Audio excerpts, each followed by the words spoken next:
I have the neck off of my buddy's Strat. And I already saw some problems with it that I know need to be addressed. Starting from the top down, here's what we're talking about today. Tuners were all loose.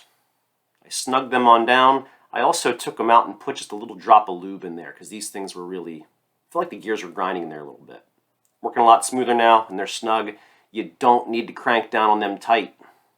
Just snug. You're not trying to bury them into the wood. Working on down. I measured the nut now finally. E to E, too narrow. And the E to A is definitely close. In fact, A to D is also close. This nut is cut backwards. You should gradually have the center to center a little wider.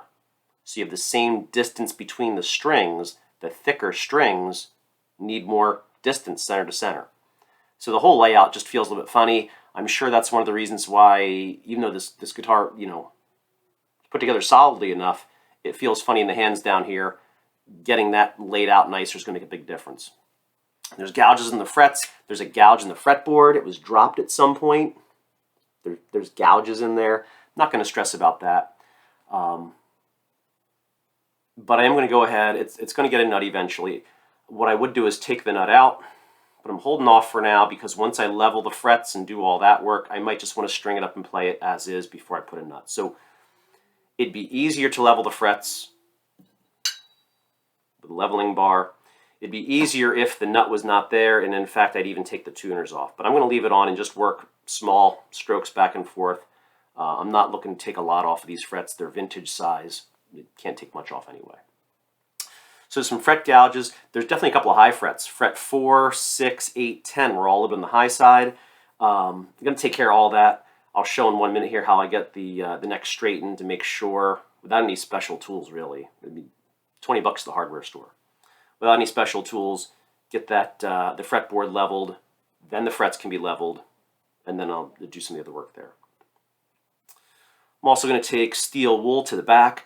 I don't steel wool the necks when they're on the guitar because they say you get little steel shavings into the pickups, no good for them. So I'm going to do this separate, probably on the back porch. Little steel wool, and I like a nice dull finish on the back of the neck. I'll probably tape it off here, tape it off right here, and get the contoured part of the neck all done. I'll also talk about what treatments I do for making the edge of the fretboard a little nicer and doing all that kind of stuff. I will take it to the belt sander very lightly and radius off the front of the heel. Not much, just a little radius, because what I want to make sure is that it is bearing directly against the body this way, not that there's some other interference happening. So here's the thing we need. This has to be nice and straight, like as straight as possible.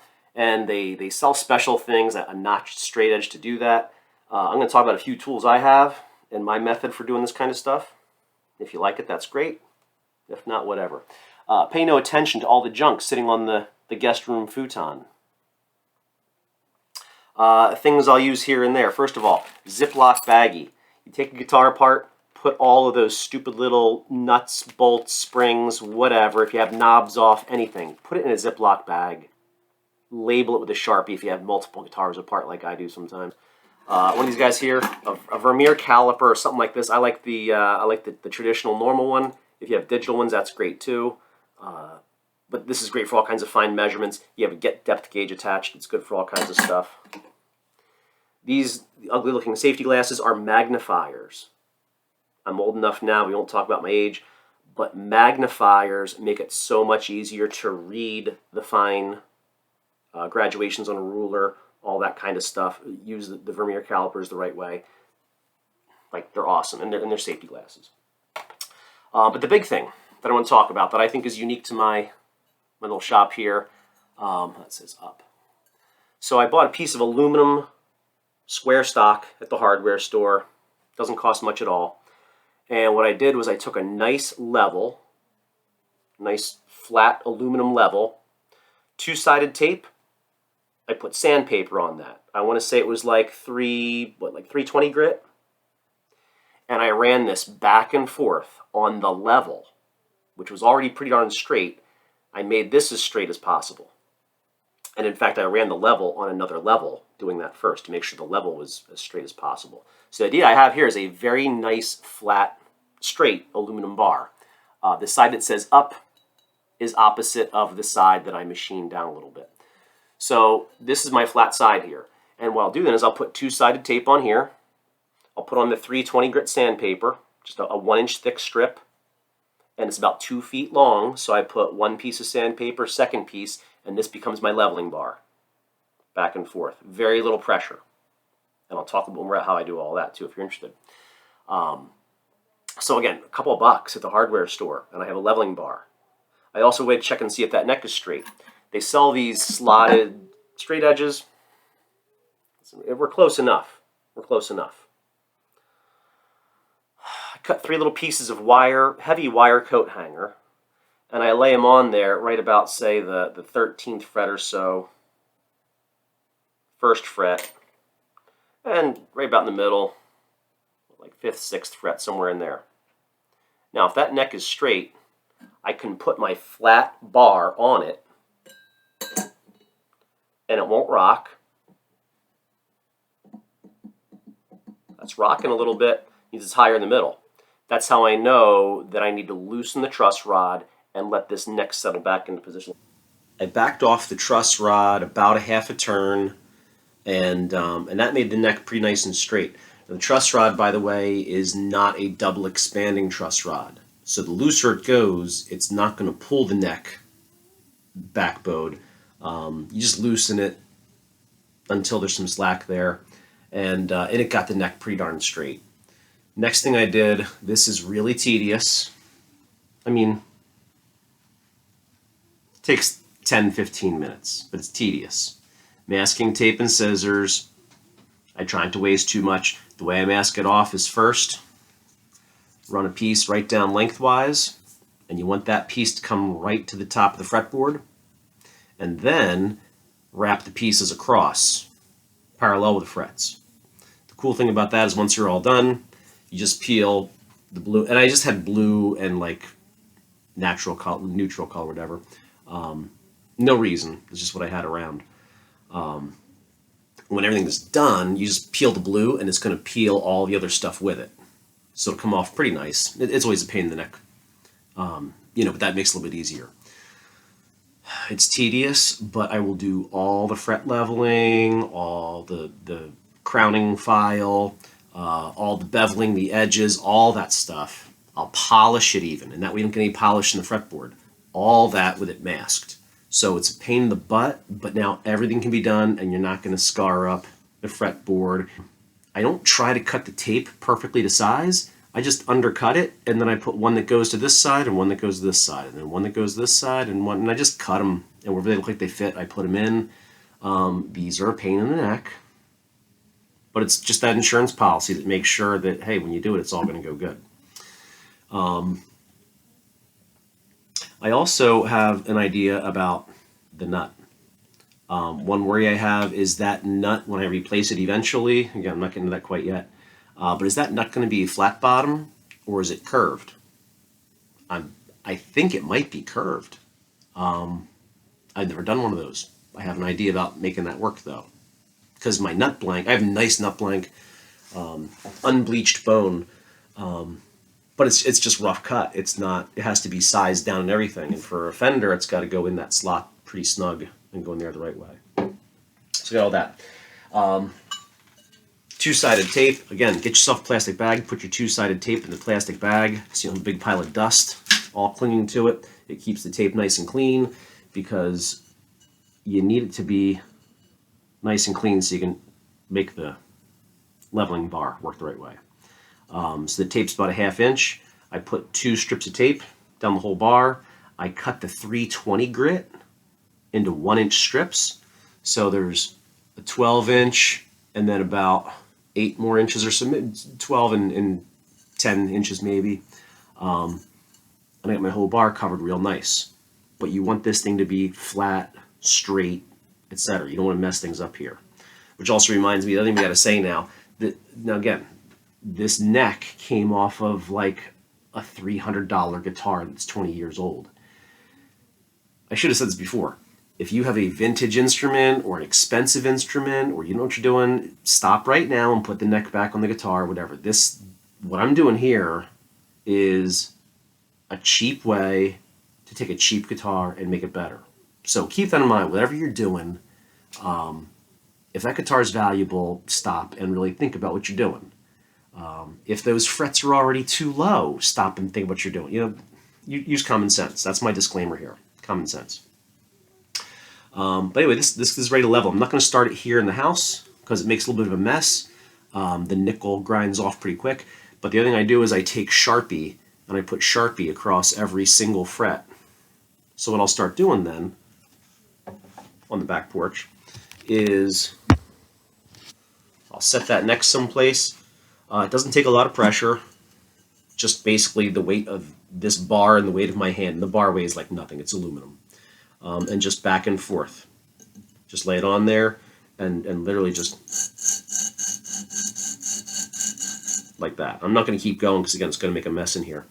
What you want to do though is back and forth, make sure you're hitting the whole fretboard. So the bar is longer than the fretboard. So it's going to hit the whole fretboard, the full width, right? And it's radius. So as you're going, you got to move forwards and backwards and forwards. Now what I tend to do is more forwards. I'll work it over. Right, and I'll do it, it won't take long once I get it outside and I can just get it going a little bit. Ideally what I want to see is Sharpie coming off of every fret, and hopefully those little gouges in certain frets, hopefully those gouges are coming out too. But I'll stop and gauge that as I get close. If I can't get the gouges out all the way, I'm just going to do the best I can with it.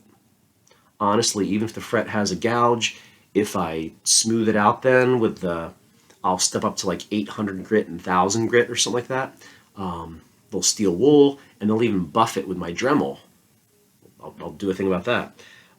If it's smooth, a gouge is not going to keep you from playing comfortably. Could affect the action a tiny bit, but if it's at least smooth, you can bend the strings, it'll fret nicely, it'll feel nice. So I think those gouges are mostly going to come out of there, but we'll see what happens. But that's that. 320 grit, nice flat bar. You could use a level. You just want to use something that's flat and straight. It's got to be like that. So anyway, I'm going to get down to doing this maybe tonight. I don't know, it's getting late now around here. And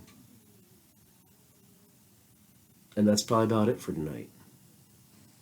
So it's a couple days later here. I don't know. There's a lot of other stuff to do besides play with guitars here. So I didn't take any action shots because I thought the video is getting really long. I think what I'm doing is self-explanatory. If you're into this, aluminum block, like I said, with a 320 grit. So the way I do it, back and forth nice and lightly, very little pressure. If you put a lot of pressure on 320, it's going to flatten your frets. The nickel is not very hard. And if you go more aggressive than 320, you're going to take stuff off really fast. And you're going to leave some gouges in the frets too. The thing is, even with 320 then, I'm going to go up in sandpaper. I use the 320 in the bar. I also try to put a little bit of, they call it fall away. You go a little heavier out here on this end because you don't get relief, and the way the angle works of the strings and all, you need to make sure it's not going to buzz on these last couple of frets. Personally, I really don't care about the action on the very, very far end. I mean, I care, but if I take off a little too much, it's going to make these frets play nicer. You want that string to have enough clearance in the frets. It's going to ring nice and true and not be sizzling and buzzing whenever there. So I go a little bit heavier down here on this end once I pass about the 15th fret or so. What I do sometimes is I layer up a couple extra pieces of masking tape on top of the fret, about number 12 or 13 or so, and then that puts the sander on an angle, so I'm actually sanding slightly downhill there on the end. I didn't do that this time. I just got a little bit heavier handed. It already had a little bit of fall away from the factory. I just flattened here and then followed the little bit of fall away here. So I took it down as far as I was comfortable. The gouges are almost all gone, and then I crowned it. I'm going to go through the tools I use. Cheap crowning file. This cost me like $7 or $8 on eBay.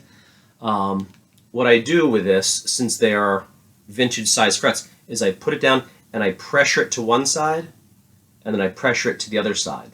And that's, instead of following the crown that the file has and leaving the frets like this and very low, it's gonna crown them a little bit more like this. It's gonna keep a narrow profile.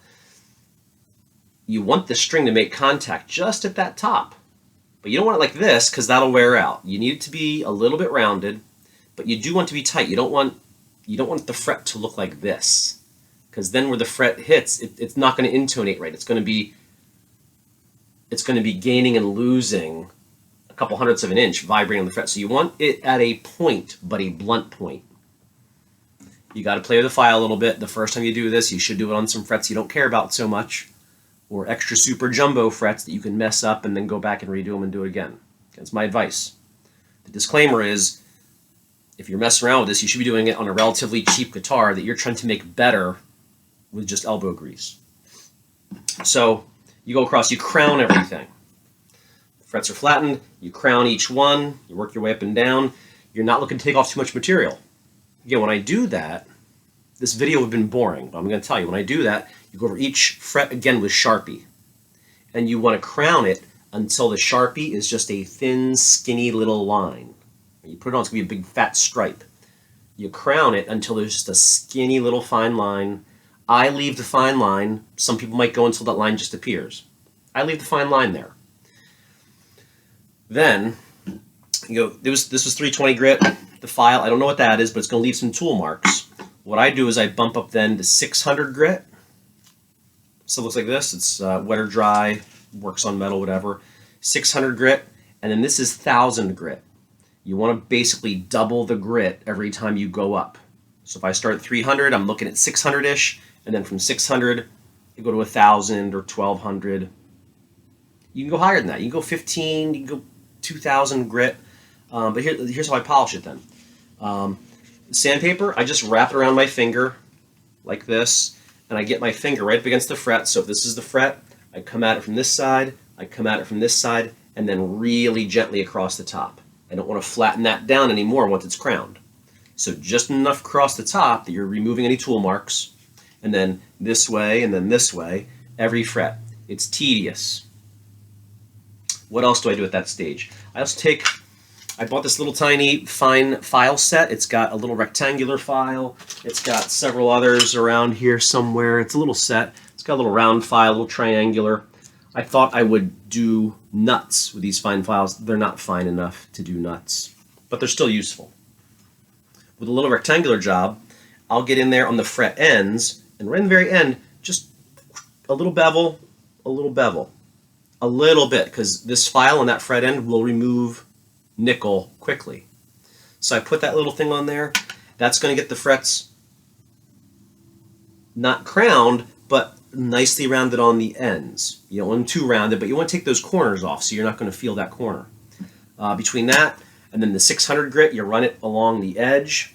So you run your 600 grit this way, and this way, and this way, and that gets it all nice. Then I go to the 1000 grit, same thing, all across with 1000 grit. Then it's a couple things you might do. You could do really like super fine steel wool. If the neck is off the guitar, steel wool is really easy to use, and it's going to leave you with a really nice polish. That's going to make all the difference in feel. When you're bending a string, if those frets are polished, especially on top, the string's going to move nice and smooth, and your finger's going to move smooth. It's going to feel like a nicer guitar than if you have cruddy old, corroded, or scratched up frets or whatever. It's not going to feel as nice. It's going to make it feel much, much nicer. So you polish it with steel wool if it's off the guitar. What I do, neck on or off, I think it's nicer, a little bit of automotive wax, like cleaning polish, cleaning wax, whatever it is, put on there, let it sit and dry, and then I grab my Dremel. I always wondered who on earth would use these little tiny polishing pads on a Dremel. Well, I found out when I started doing fret work. You put that in your Dremel, and just a couple light passes back and forth. Here's the thing. It's time to peel the masking tape off and see how my fret work looks. What else is going to go on? I'll go ahead and I'll probably tighten the truss rod back up. I took it off about a half a turn. I'll put the half a turn back on, just so it's back to where it was last week. Take all the masking tape off, and then it's time to clean the fretboard. It's got a rosewood fretboard. Clean it first. Simple lighter fluid. Get this, paper towel, and just scrub in between. This fretboard was disgusting, like beer was spilled on it. Lighter fluid will release all that stuff and bring it up. It's a decent solvent. It's not going to hurt anything I've ever seen. You know, it's not going to hurt the lacquer on the back. It's not going to hurt the rosewood. Not going to hurt super glue or anything else. It's really good for cleaning the neck. Get it nice and clean. This thing has been neglected. Again, if you have an old cheap guitar, it's probably been neglected. It's got gunk on it. It's got sweat and salt and whatever. Clean it really good. Get that wood all cleaned out. Second then, especially after going through it with a thorough cleaning, the wood could use a little bit of oil. Different people have different feelings. Basic mineral oil from the drugstore. A little bit of mineral oil on a paper towel and just rub it back and forth. I don't know if this neck has ever been oiled in the last 20 years, so I'll put some on. I'll let it sit a while. I'll buff it down. I might do that a second time. I might not. Wouldn't hurt. All right, just one quick look. Those frets, I'm not going to brag, but those frets are beautiful. I think they're going to feel 10 times better. And again, they were already vintage profile. I don't think I took too much off them, though. I just took enough off to make a difference. And by the way, having a flatter neck means the action can be set more precisely. The relief can be set more precisely. If you have even just one fret that's out of whack from the others, all of a sudden that's going to mess up your action. You adjust it to spec and it's going to buzz somewhere where you're trying to measure relief and the relief doesn't make sense. So the more this is flattened, again, I'm going to tighten this back, put the relief back into it. Well, when I put the strings on, it's going to put the relief back into it. I'm going to set the truss rod back to where it had been previously. The relief looked good before. I'm going to set it back to there as a baseline. But flat frets will always be nicer if you do a proper setup. You get your relief set, you get your action set, you get your intonation set. At that point, everything should be in pretty good shape, unless I'll be looking at the nut also. That'll be part of the whole mixture there. I have a good plan for that. But those frets look beautiful.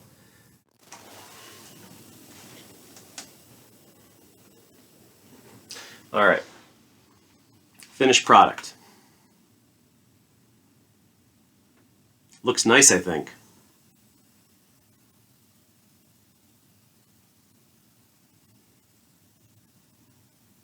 Looks really nice. So final word, common sense on stuff. I've said before, if your guitar is really valuable, you got to be careful what you're doing there. If you get too aggressive with the tools, you got to watch out. I'm talking about using some flammable solvents and stuff like that. You got to watch what you're doing. You don't want to ruin a guitar. You don't want to set your house on fire, please. I'm not responsible. If you take this advice, you got to use common sense along with it. But anyway, that's going to be it for tonight. I got to go do some other chores around here. And next episode, I think we're looking at putting a new nut on. We're looking at shielding the body, a couple of little things with the body. Or we're looking at putting pickups in, a little electronic rewiring. We'll see how it goes. Thanks a lot. Take care.